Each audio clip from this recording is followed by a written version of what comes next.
بسم اللہ الرحمن الرحیم۔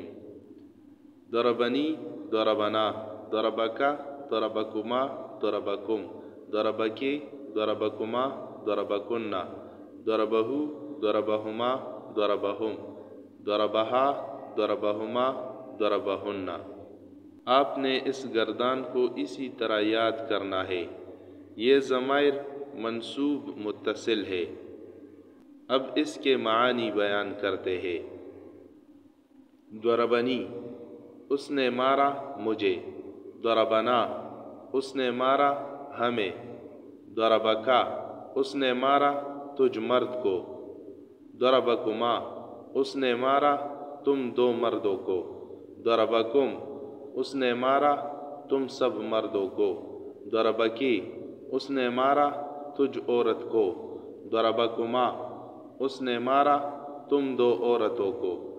ضربکن، اس نے مارا تم سب عورتوں کو۔ ضربہ، اس نے مارا اس مرد کو۔ ضربہما، اس نے مارا ان دو مردوں کو۔ ضربہم، اس نے مارا ان سب مردوں کو۔ ضربہا، اس نے مارا اس عورت کو۔ ضربہما، اس نے مارا ان دو عورتوں کو۔ ضربہن، اس نے مارا ان سب عورتوں کو۔ اس سارے گردان میں ضربا واحد مذکر فعل ماضی معروف کا صیغہ ہے اور آخر میں ضمائر متصل کیے گئے ہیں۔